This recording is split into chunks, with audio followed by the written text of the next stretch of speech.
Alright, time for another one of these things. This time we are checking out a couple of classics.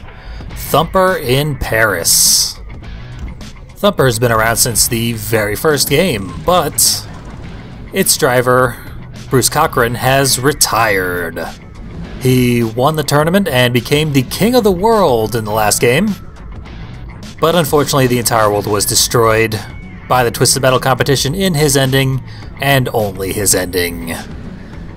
So now Angel has taken his place.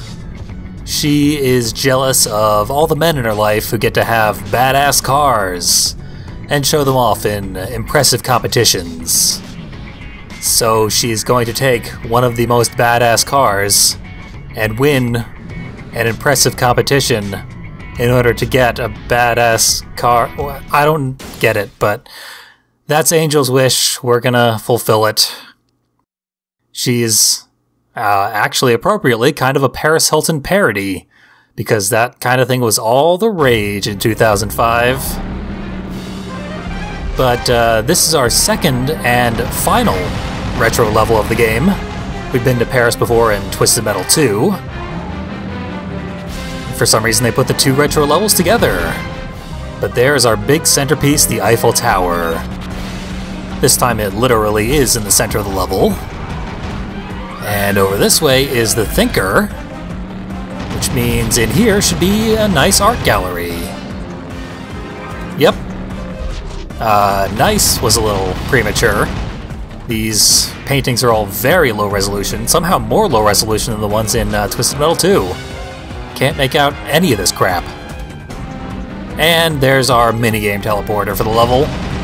When you complete a minigame that does not have an unlockable vehicle attached to it, as is the case with the Paris minigame, you will instead unlock a deathmatch version of the level you're already in, primarily for multiplayer use.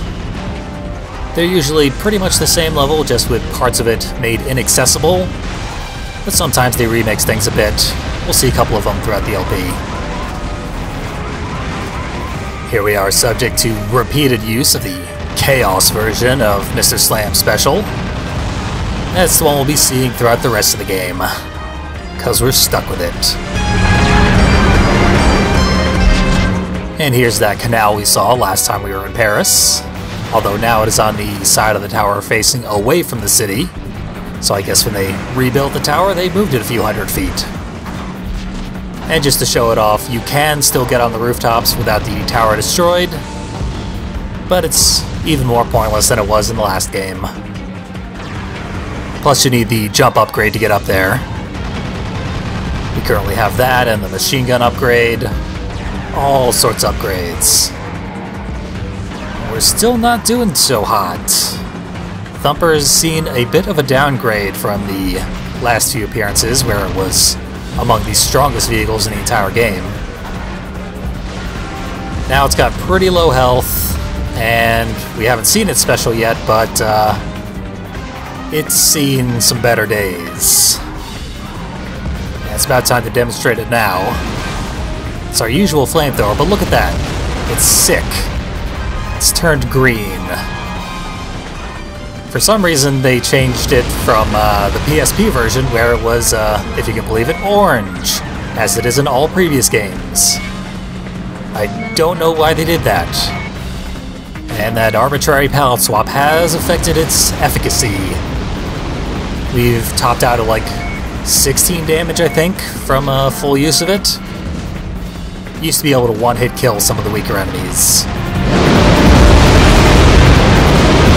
And the worst part is, this is the upgraded version of the special. I have all my upgrades right now. I'm still doing 3 damage with the special, because the real special is those balls of fire. While the flamethrower is going, every time you hit the fire button, you launch an additional fireball. And each of those little fireballs does 1 damage. Plus anyone held in the flamethrower takes an additional 1 damage per second or so. You can top out at about 26, I think you can even get as high as maybe 29, but that's very unlikely. So I'm kind of glad to take that death. even though it was unintentional. Shadow kinda spooked me, as Shadow is wont to do, and I launched a napalm that hit us both. But I killed Shadow with me, so that's win-win. And it brought me closer to the second art gallery, which is much worse than the first one. It's even got 3 of the same, like, ugly face picture that I can't make out. So here is the normal version of the special. It's just the fireballs, but you don't have to hammer the fire button to launch them. You launch 4 every time, and each one does 5 damage. So it tops out at 20 damage, but you're much more likely to hit with all 4 shots. And they home pretty well. So it's a decent special compared to the upgraded version, which is terrible. And you probably noticed that I just left a bomb in the Eiffel Tower. Now it's a literal tourist trap. But I'm gonna get a good seat before I set it off.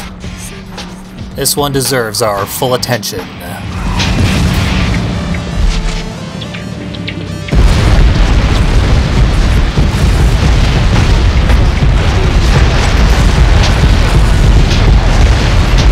Just a really great detailed animation, that. You can see where every piece went, and a bunch of new areas have been opened up, including this spot. Up this ramp is supposed to be a pickup for the environmental attack in this level. However, every single environmental pickup has been removed from the Extra Twisted Edition. They're in the PSP version, but they're all gone now.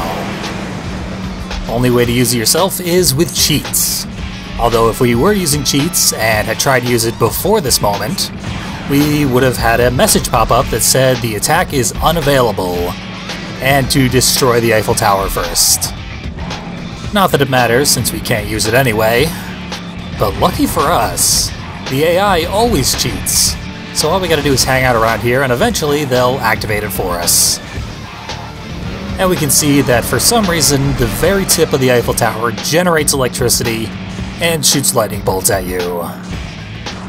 That rooftop at the top of the ramp there is one of the spots that the environmental pickup is supposed to spawn, but instead it's just empty, and always will be.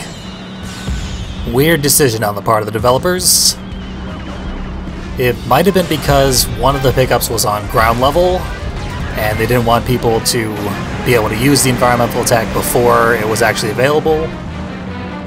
But the other 2 were on rooftops that you couldn't access until the tower was destroyed. So they could have just cut the one that was on the street and been fine, but whatever, it's not important. I noticed on the minimap that Axel was trying to sneak up behind me, so I spun around and finished him off.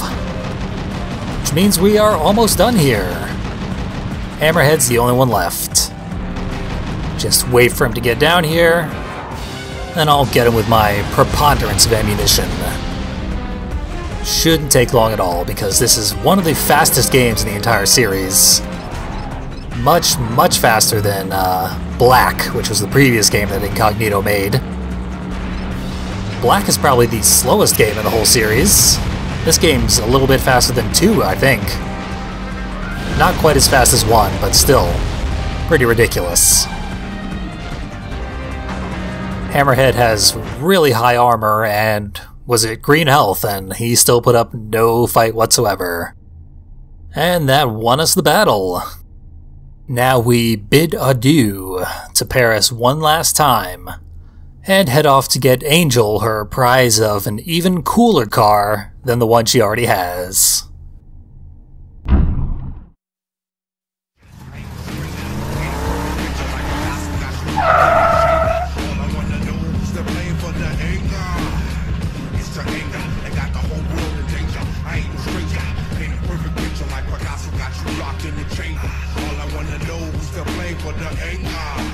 Congratulations, little lady. You've won. Yo! Excuse me? Who do you think you're talking to? You better show some respect or you're gonna be sorry. You know you best put those down before you get hurt. Please, sweetheart, there's no reason for this kind of attitude. You've won Twisted Metal and may now claim your prize. Excuse me, sweetheart? Fine. What shall I call you? Angel. Okay, Angel. What do you desire for your prize? That's better. Now check this out. See my car here? Well, I want more. More lift, more bounce, more thump. And I don't just want it louder. I want it bigger. I want it better. I want something that'll shake the world, yo. Granted, silly girl.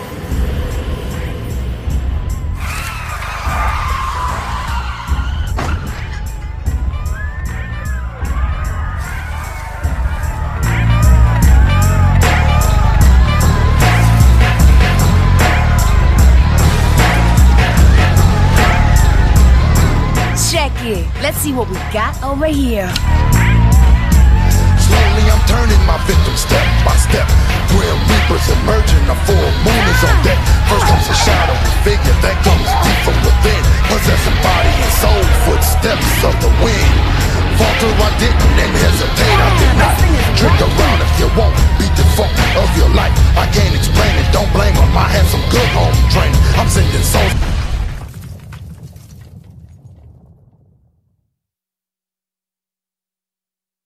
Ah, Angel, we hardly knew thee. And we had no real desire to know thee.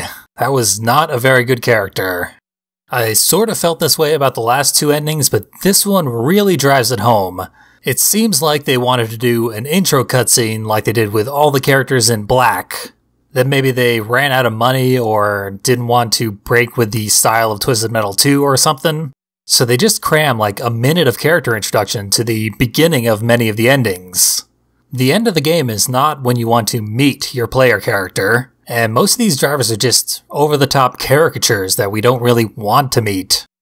Luckily, not all of the endings are going to do that exact same thing, and hey, it's not like this one was all bad. Angel's ironic comeuppance was quite satisfying and well done.